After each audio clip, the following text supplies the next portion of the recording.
Tawagin po natin ha. Isang galing po ng norte ito. Isang Ilocano. Yes. Na taga Ilocos Sur. Yes. Na ayaw niya saan? Pangat! Tawagin natin. Walang iba kundi si Mr. Richard Richard Pariñas! Palakpak naman dyan. Naman dyan. Yan, Pariñas. At ang Pariñas ay kalaban ng mga pangat! Ano mo kakantahin, sir? Ano po kakantayin?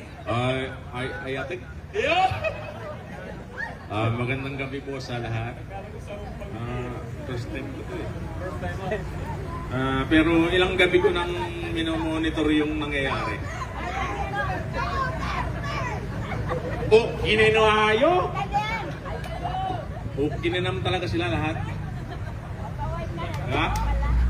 Sana sa mga lahat ng mga nakatutok dito, Duterte tayo. Ha? Sa lahat ng mga kailukanuhan, tumatayo ako dito, tahimik sila. May nabalitaan ba kayo mga Ilocano na lumaban na kumontra kay Marcos? Di ba wala? Wala. Sino? Ha? Meron? Oh.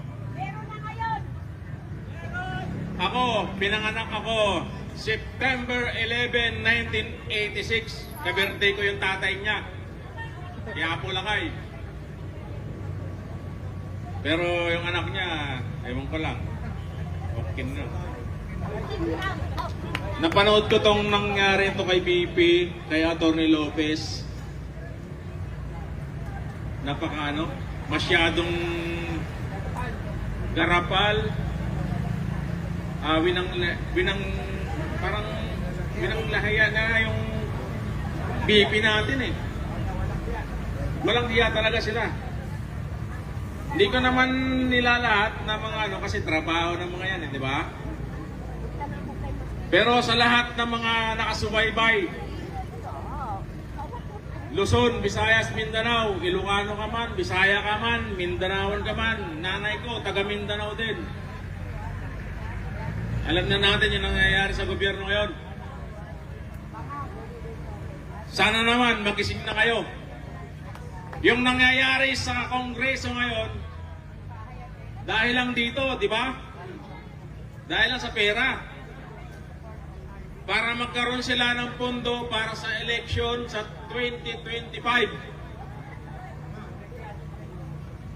Magti 3 years pa lang si Marcos sa posisyon. Pero ang mindset nila, 2028. Hindi ba bangag? Diba? Adik eh! Di lalo yung asawa, kamukha ni ano. Bongbong adik! Hindi, may pelikula dati sa ano eh. May pelikula dati sa Shake, Rather and Roll, yung unding. Bongbong Marcos! Yung unding. Yung malaking mata. Diba? Masyado ng kabalahuraan ang ginagawa sa atin ng gobyernong Marcos. Sana naman lahat tayo, matauhan na. Sabi nga eh, nabudol tayo eh, di ba? 32 million kay BP Sara, hindi budol yun. 31 million kay Marcos, budol yun. Di ba? Kaya sana, sa bagay, kahit konti tayo dito ngayon, maraming nakasubaybay sa atin kasi ang daming nakatutok eh. Suportahan natin kung ano yun nasa tama. Hindi yung nagpapagamit lang. Sabi nga ni Yorme, taga Maynila ako. Sino ba yung Good Governance Committee Chairman? Chihuahua? Eh, sabi nga ni Yorme, padugpag na daw, baka may rabies eh. Diba? Eh si Abante, in-claim niya na siya daw ang dahilan kasi maraming boto daw yung mga Baptist community. Eh ngayon, sinusuka siya, di ba? Sinusuka siya. Kapal ng mukha. Rolex, bulletproof sasakyan. Pera naman ng bayan. Taxi driver, tricycle, Lahat. Basta nagpakarga tayo ng gasolina, may taksyon. Di ba?